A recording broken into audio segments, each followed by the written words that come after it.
Hello ladies and gentlemen, it's Dasher here with another Terra dungeon guide. Today I'll be going through the third dungeon, Cultists Refuge. Its level range is from 35 to 40 and is definitely a big step up from the last one. You will face 3 bosses and an optional 4th.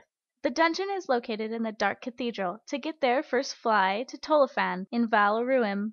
Follow the road south until you reach the Dark Cathedral.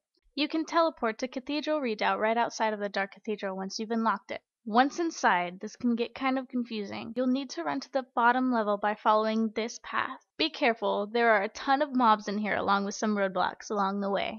Once you reach the bottom, talk to Runa to be teleported into the Cultist Refuge. The trash in this dungeon can be a bit difficult if you don't watch out. Be cautious and don't pull too many mobs at once. I don't want to focus too much on trash mobs in these guides, but I may make a separate guide for trash in dungeons if they start to become like mini-vams later on. When you enter the dungeon, head to the first room north.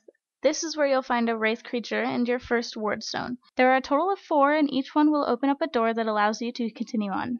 Galanos is the first boss you hit. He has some pretty simple mechanics and like most bosses will run to the middle of the room and spawn minions if not stopped. He has a slow, medium damage normal attack that can be easily evaded or blocked. Occasionally, he will use a shockwave cone attack. It does mediocre damage and applies a damage debuff to those who get hit by it.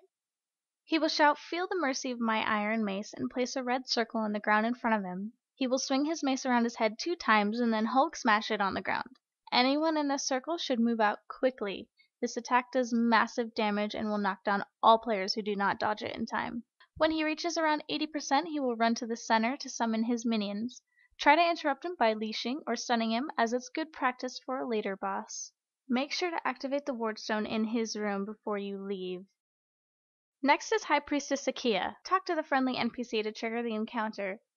Her normal attack is slow and does normal damage. It can easily be blocked or evaded. At some point, she will lift herself in the air and say, "My power is boundless," and then spit a large radius blue circle somewhere on the ground. Anyone who stands in it will start taking damage over time, so move fast, preferably towards your healer and or Skittles. She also has a shockwave cone attack that does moderate electricity damage. Move to the sides or behind her to evade. She will wave her scepter in a half circle with bluish-black smoke trailing behind it before she does this attack. When her eyes flash red, she will put a red circle on the ground and then throw down an electric bomb doing moderate to heavy damage and stunning those who get caught in it. I believe this is interruptible, so try to stun her before she finishes. Naturally. The final boss is Terkasia. To trigger this encounter, you'll need to activate the book at the entrance of the room. It has a lot of attacks to look out for, but like any Hydrath, pay attention to the eyes and the main body for the visual cues. First, its normal attack is slow and does mediocre damage.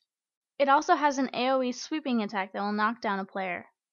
When her body spins upward and tilts parallel to the ground, move to the sides because she will then charge in a straight line.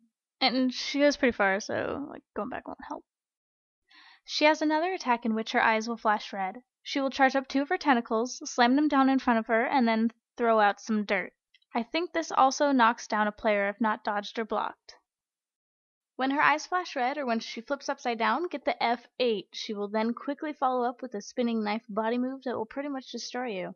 There will be a message on the screen that says, "Arrgh, I tire of these irritations." She will hug herself, and then drop a big smoky AoE on the ground around her that will silence anyone who got shat on. Sometimes she will follow up with the spinning attack that I mentioned earlier, which can quickly drop parties. She has a targeted AoE in which she will summon a red circle under the feet of a player, and then summon a lightning attack. She will charge a ball of electricity in her hands before she unleashes it, so you have ample time to get out before she actually finishes. The optional boss, Bhaozurbas, is a giant Argon who can be pretty difficult. Try to take him away from the center of the room, because if he reaches the center, he will spawn 3 clones who hit hard and litter the room with red circles.